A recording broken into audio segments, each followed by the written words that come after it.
Welcome to the Rise Network podcast show, a podcast dedicated to help you reach your dream lifestyle through investing in real estate. We're going to be sitting down with new, intermediate, and experienced investors to talk all about real estate and how it has changed their lives. If you're looking to scale your portfolio or even just get into real estate investing, you're in the right place. Make sure to tune in.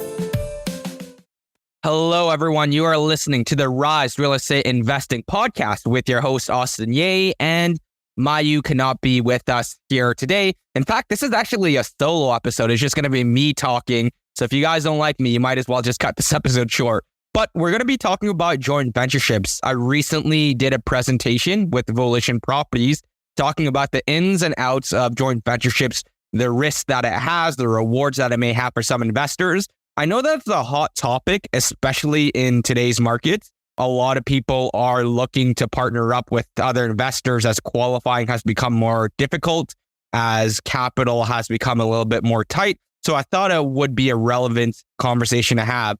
And on another note, actually, there are some people who raised capital who are also struggling in this environment from the portfolio perspective because interest rates have shot up and they're finding that having 20 or 30 or 40 JVs and having to sink money into each one of those JVs is not really a sustainable business model. So we're going to talk about, again, the ins and outs of joint ventureship. So we're going to get started without further ado.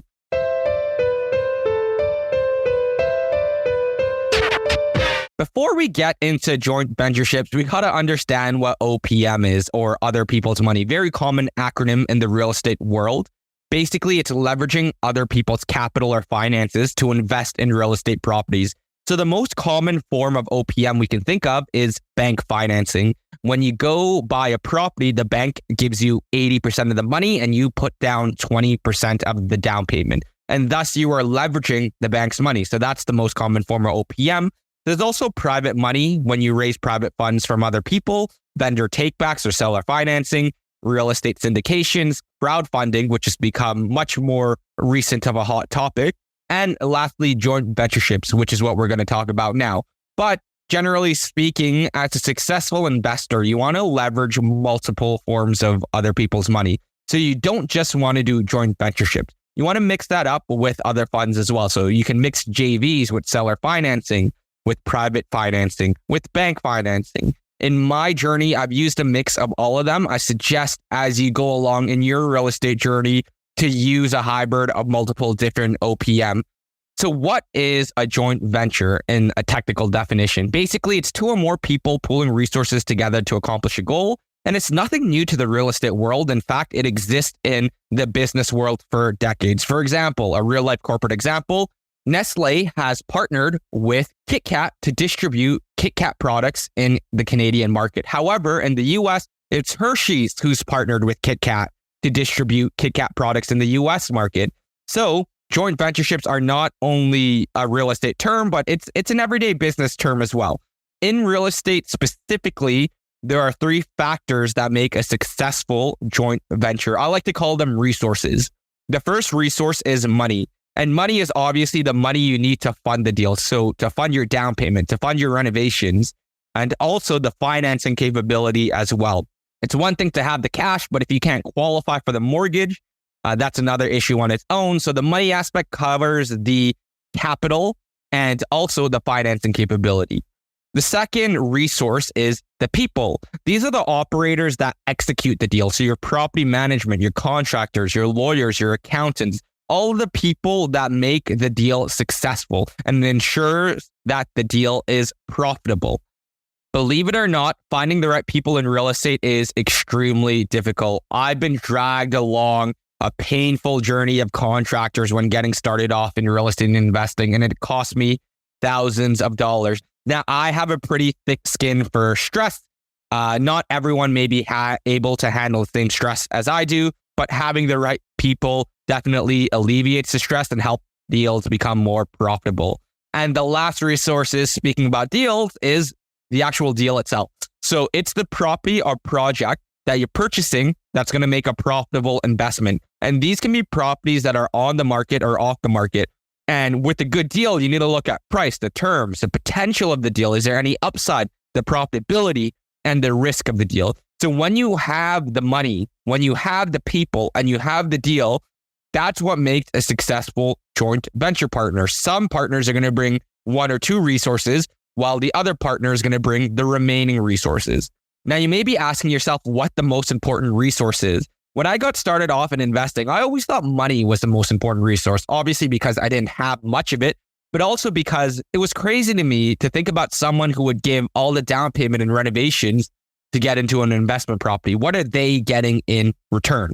However, I was able to shift my mindset and see that the deal and the people are actually more important resources. If you have a deal that is going to be a full burr, where you're able to pull out all of your money, and also you have the team to execute it in a smooth manner, that's where really the value comes from. There's going to be more than enough money chasing those sort of deals.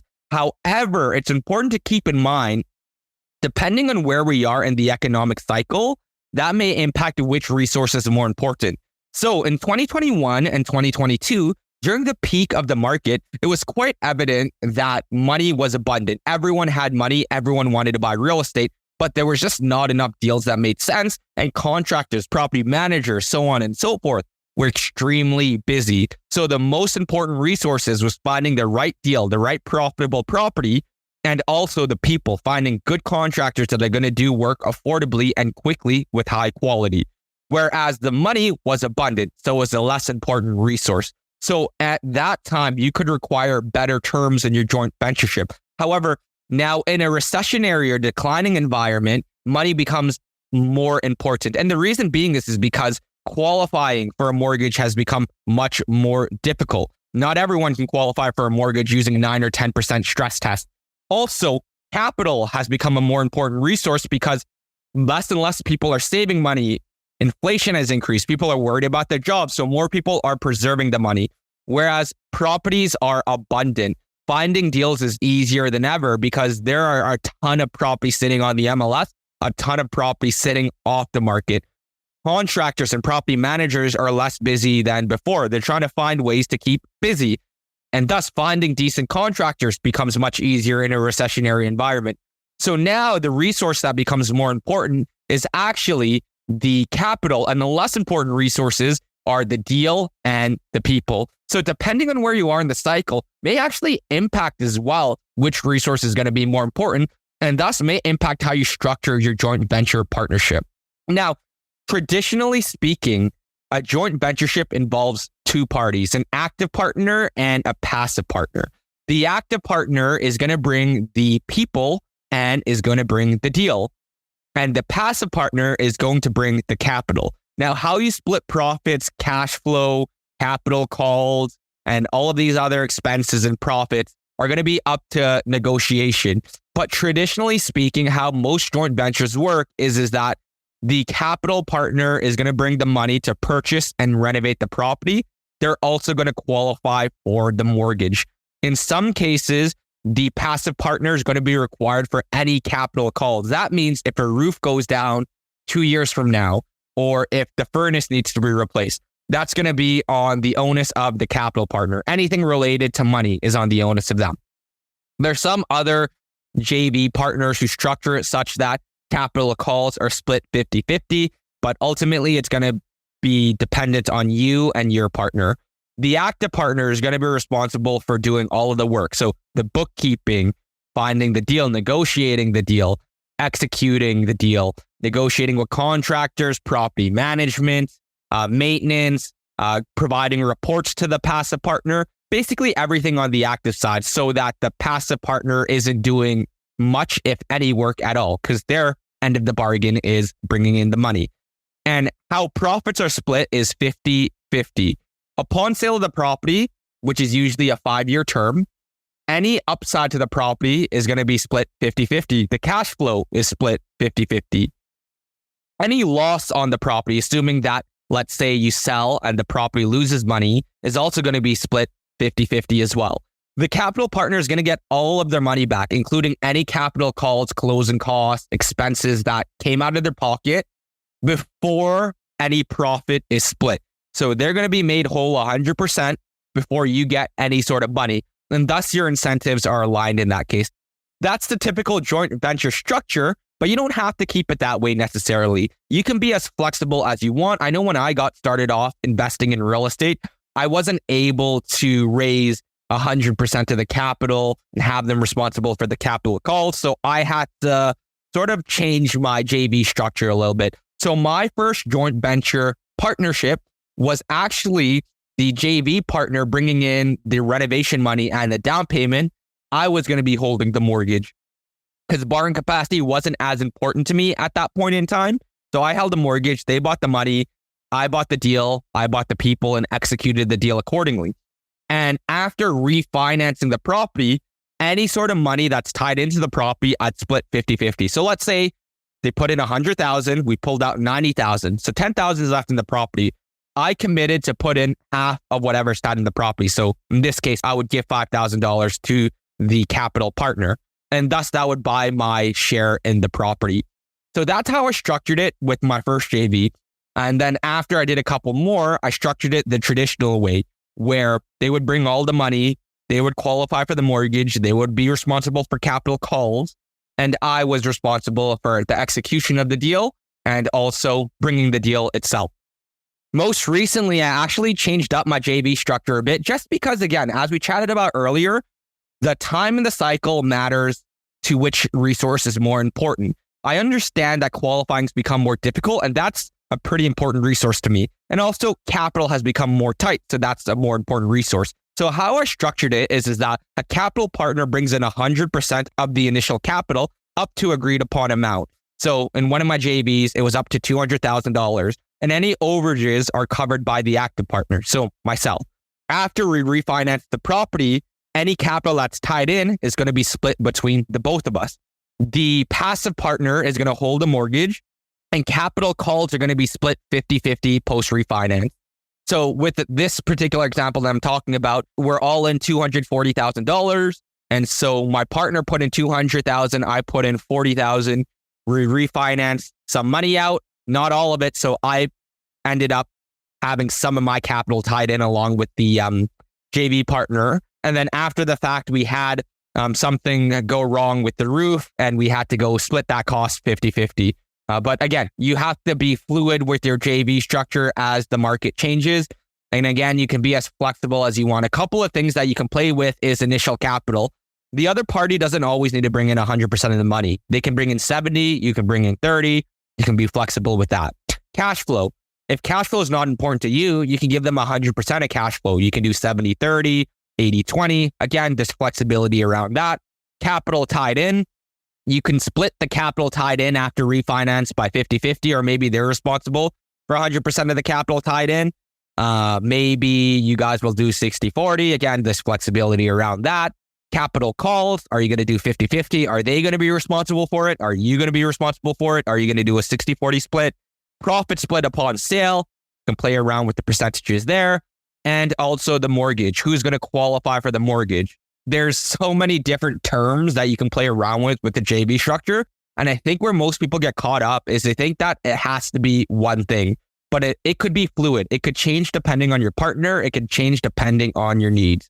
Now, in terms of joint ventureships, another important part is raising capital. We're not going to spend too much time on this because there's a lot of other content on how to raise capital. Generally speaking, you want to post on social media and build a brand around yourself. In this digital age that we're in, people are fighting for our attention. But as you can see, just open up Instagram, go through your stories. You're going to see your friends traveling. You're going to see your friends doing cool stuff. They're fighting for your attention. They're fighting for your likes. They're fighting for your engagement. Likewise, businesses are fighting for the same thing as well. And so in order to fight for people's attention, you need to build yourself a strong brand and position yourself as a real estate expert. The more eyes you have on you on social media, the more money you'll eventually raise. So in terms of building a brand, for myself, it was hard to wrap my head around that because I come from a finance background. So I like to think about things logically. I would like to assume that I don't make emotional decisions, but here's a real life corporate example of why building a brand is extremely important.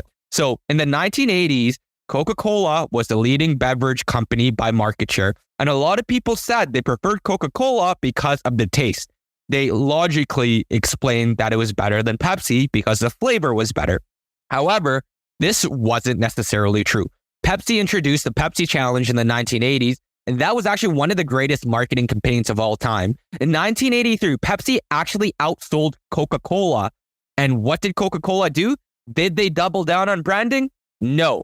Instead, they changed their formula, and this received major backlash. So people logically thought that Coke was better tasting than Pepsi, but Pepsi actually proved otherwise. With the Pepsi Challenge, it was a blind tasting test. Essentially what they did was people blindly tasted Coca-Cola and Pepsi, and they were asked which one they preferred. The majority of people actually preferred Pepsi, which is not what they were saying before. Coca-Cola wanted to fight against Pepsi with changing the formula, received backlash, and instead what they did is that they went back to their old formula and doubled down on branding, and now they're one of the most valuable brands in the world. So again, it's not always rationale and logic that you're trying to cater towards. You're trying to cater towards people's emotions as well when creating content and building a brand. People make decisions on whether they partner with you, not solely based on the numbers of the property. If the numbers are juicy, but someone doesn't like you or someone doesn't trust you, they're still not going to partner with you. People need to focus on having people trust you, like you, and know you. And once you're able to have people do these three things, then you can shift the conversation to the numbers and eventually convince people to partner with you. However, so many people are focusing on the numbers and not enough on building the brand where people trust, like, and know you. You want to build a brand to, of course, build an image, gain trust from people, position yourself as an expert, to sell yourself and your services, to show how real estate is going to help yours and other people's lifestyle. And ultimately, you want to attract capital. You want people to reach out to you and not having to go reach out to find capital. And that's what really makes sort of a JV business machine grow, is people are constantly feeding you with money to invest in real estate properties. In order to create content, you need to build your ideal JV avatar. And that means you have to think about who is going to invest with you and write them down, describe them. And the more descriptive you can get, the greater the ability for you to create content to target these specific individuals. You want to hit the emotion. You want to resonate with your avatar. You want to be specific about who your JV avatar is. For me, my ideal JV avatar is someone in the late 20s to the late 30s or early 40s. They have a white collar job making more than $100,000. Their job's pretty stressful. They want to make a change in life, maybe a career transition. Maybe they're not satisfied with their job. Maybe they're not satisfied with the pay, but they've always considered investing in real estate or investing in general, but may not necessarily have the time for it. They need to have at least $150,000 minimum in liquid funds. Ideally, also have access to a HELOC or a home with significant equity built up. They have money in the stock market or mutual funds, so they invested a little bit. In terms of family life, they're married with kids. Their time is tied up between their wife, work, and family life. So they don't have much time to invest, but they do understand real estate investing on a high level. They understand it's a long-term game. It's an excellent wealth builder when you look in the long term, and they understand basic concepts like return on investment. You don't want someone completely green to real estate. Otherwise, they may have a heart attack with the small issues that come up throughout your investing journey. And that was one of the mistakes I made when doing joint ventures early. I partnered with people who didn't really have much of a clue about investing, and every little thing stressed them out. And ultimately that stressed me out and put strain in our relationship. Now that you have your avatar described, you need to fill out what's called an empathy map. If you go on Google, you can literally search empathy map and probably see the same thing that I'm seeing. Basically, in a nutshell, you want to understand what this person thinks and feel. So write down what your JV avatar thinks and feels on a day-to-day basis. What do they see on a day-to-day basis? Maybe they see people commuting and work miserable, because commuting is one of the worst things that people experience. I remember I hated it. So I would make posts around that. Maybe they see other people who are unhappy with their job. What do they say or do? Maybe they say, I wish I had time to invest. I wish I could get into real estate. I wish I knew more about real estate. What do they hear on a day-to-day basis? So what do they think and feel? What do they see? What do they say and do? And what do they hear? So start creating a list of all of these things. And when you create content, again, make sure that you target your JV avatar and you incorporate some of these aspects on the empathy map in your content. And of course, you want to leverage different social media platforms. There are a ton out there. So pick a couple that's going to work the best for you. One of the more popular ones is, of course, Instagram. That's a narcissistic platform. It's all about your highlight reels and it's all about quantity over quality. So you don't need the highest quality content, to be honest. You want to engage with people often. You want to have a lot of touch points with them because there's so many people posting on Instagram. You always want to be top of mind. Generally, it's a younger audience or millennials. And when I post stories and when I post actual post itself, I make sure I try to target 4 categories. An educational post to educate people on real estate, because again, you don't want someone completely green into investing. A personal post, so have people get to know me a little bit more. A motivational post, and then just a random post here and there as well to mix things up. You can use Facebook, which is generally an older audience, people in the 30s to 50s. And it may be a lot of people that you know and have lost touch with, which is a good way to introduce yourself back into their lives by posting real estate content. It's usually ideal for medium-sized content, and it's all about quality over quantity on this platform. There's YouTube, which you can do short form, medium form, or long form content, and it's the best way to position yourself as an expert. Now, you may not get a ton of views, but anyone who has the confidence in putting a 10 or 15-minute video on YouTube, even explaining a simple concept, will be positioned as an expert. And it's the best way also to get people to know you personally and like you as they get to see you live and in the flesh in YouTube, whereas in the other platforms, it's just simply a photo. LinkedIn, that's a professional platform. You got to think and act like a white collar employee. It's a great way to raise capital, but you need to focus on educating others. Usually I don't have a firm call to action, and quality is very important on this platform. You want to talk about your milestones. You want to talk about financial accomplishments you might have hit. You want to create long form articles about real estate. And your credibility is often leveraged by your previous job experience, accomplishments, and educational background in LinkedIn. And then there's Twitter, which is short form content. It's usually high value sort of posts, but minimal ask. So you don't want to ask people to give you money on Twitter. You want to push them towards your Instagram or other social media platform. I find that it's actually more data focused, believe it or not. And there's a lot of headline news on what's happening currently in the market. And it's also a great way to position yourself as an expert by posting relevant news and showing that you're keeping up with everything. And of course, TikTok, the newer platform, the platform with the quickest potential growth, the algorithms all over the place. So you can simply go viral on TikTok by posting really anything. And you want to funnel these people over to your Instagram or other platforms where you have more personal content. But remember, regardless of whatever social media platform you use, you want to lead with providing value first. A lot of people try to go straight for the ask. That's the wrong thing to do. That's not going to get people to know, trust, or like you. You want to provide with value first, and then later on in your journey, have that ask about the joint ventureship. Now we're going to talk about some of the risk of joint ventureships.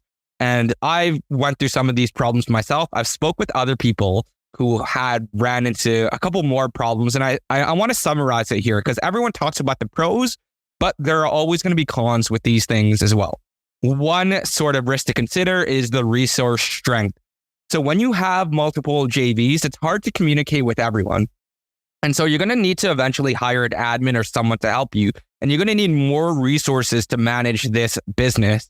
If you're looking at scaling a 50, 60 property joint ventureship portfolio, then you definitely need multiple full-time staffs. And that could be stressful from a capital constraint perspective because real estate, although it's cash flow positive in some situations, in a lot of cases, you're going to find yourself reinvesting that money back into the property when there are maintenance calls. Another thing is market timing risk. When you're acquiring a ton of properties with joint venture partners, this may lead to high exposure to market timing risk. So there are some JV capital raisers out there who purchased a ton of properties in 2021 and 2022. And now, obviously, with the market dropping down, they found that they overpaid for a ton of properties. And of course, the joint venture partners aren't going to be happy. If any of them want to force a sale, depending how your terms are structured, that may not be good news for you as well. Being able to raise capital and buy properties isn't an excuse to just go buy 50 or 60 properties at one go, there's still always that element of buying at the right time. And I know it's hard to time the market, but you also don't want to overexpose yourself to one sort of side of the market or one sort of cycle of the market. Locked in capital, depending on how you structure your joint venture partnerships, if you're responsible for capital calls or half a capital calls, or you're responsible for putting in 50% of the money tied into the property post refinance, you may have a lot of capital tied in across multiple projects, and soon you're going to face liquidity challenges. Capital calls, as I mentioned earlier, if you're responsible for capital calls on multiple properties, and you have too many properties in your portfolio, especially smaller properties like single family homes or duplexes, you are heavily exposed to capital call risk. If there are 4 or 5 properties that require a mechanical change, that's going to cost you $50,000 or $60,000 across the portfolio. How are you going to float that money? So that's another real risk. Timelines. If one party wants to sell and the other party doesn't want to sell, how do you figure out a solution? Make sure to draft that up in your contract as well. Time commitment and expectations. So with joint venture partnerships, you need to understand that sometimes passive partners want you to respond within 5 or 6 hours. So you need to make sure you set that expectation clear on your communication guidelines and your time commitment on your end as well. Also, the more properties you have, the more you have to do, the more reporting and updates you have to provide across multiple partners. And changing regulations. So UHT filings, for example, if you're not an accountant and you're hiring the UHT filings, which is the underutilized housing tax filings, an accountant, you're spending $300 or $400 per property, and that could add up to a lot of expenses. And who knows, maybe there's going to be a regulation on joint ventureships making them more strict, but that's something to consider. Also, one of the biggest risks is selecting the wrong JV avatar. You don't want to select someone who doesn't understand the risk of real estate investing, because they need to understand if a tenant doesn't pay you rent, the tenant's going to live there rent free for 6, 7, 8 months at a time, right? You don't want to hide these risks from them, because if they do come up, you're going to have to deal with them, and your joint venture partner is not going to be happy that you never mentioned it. So make sure to bring these risks up to the joint venture partner in advance, so they have more realistic expectations with real estate investing. Also, sometimes your joint venture partner may over leverage themselves. Maybe they buy a property with you and then go ahead and buy 2 or 3 properties themselves, and they get themselves in a tight situation. Now, if they have to sell this property and have no choice, that puts you in a tough spot as well, because of their irresponsible decisions that they made in their own personal life. Sometimes you'll have JV partners counting pennies and not dollars. For example, if a property needs immediate repair, maybe they say, let's wait till the issue gets worse, or let's wait till a tenant complains before we put in more money. So that's going to end up costing you even more money down the line and more problems down the line. There could be operational disagreements. Sometimes passive partners want to be too involved in the process, and they almost become a second active partner. And you guys may have a lot of operational disagreements, which obviously doesn't make for a good JV relationship. Other risks to consider, again, is financing risk. Maybe they qualify on purchase, but not on refinance. Maybe before refinancing, they make some other purchases, and that will jeopardize your ability to refinance your JV property with them, and more capital is going to be tied in, and that could possibly be half of your capital tied in as well, depending how you structured the terms. You have lack of control over the JV's life decision. As I mentioned before, you may have a property with them, but they may make a ton of irresponsible decisions on their personal life, which may have them force sale your JV property that you have with them. And if the market's not in a good place, then you may take an L with that. There's also counterparty risk. Basically, if your partner defaults on their obligations or financial commitments, it could jeopardize the success of the venture. So let's say there's a maintenance repair that needs to be done, and your JV partner has no money now. So you're going to have to float that cost, or that repair can't get done and the property is going to deteriorate over time. I've heard this happen with a lot of people, actually. And also, they can ultimately sell the property without your consent if your property is not registered on title. Now, obviously, you can take them to court, and very likely you may win that court case. Again, this is not legal advice.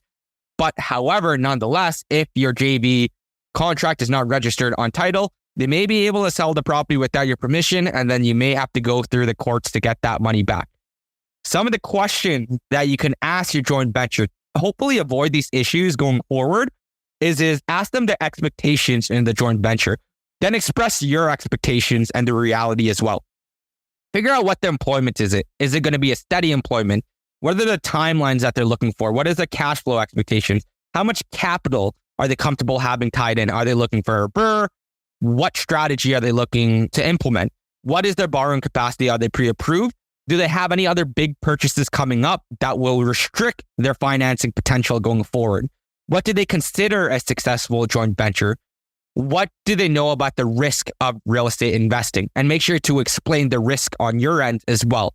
Set expectations on real estate being a long-term investment. Ask them what happens if we can't pull out all their money. What happens if there's a $8,000 capital call? What happens if an appraisal comes back and it's unfavorable? What are their expectations on communications, accounting, and reporting? And of course, again, as you ask them all these questions, you want to let them know your perspective as well, and just make sure that both of you guys are aligned before getting into this relationship. Anyways, that is a joint ventureship in a nutshell. There's a lot of material we covered here. Felt like I went in a tangent in some situations, but hopefully you guys got some value out of this. And if you enjoyed an episode like this, make sure to hit me up. Let me know. Maybe we can film more episodes like this where we break down a specific real estate strategy in depth. And until next time, everyone, invest smarter and live better. Take care, all.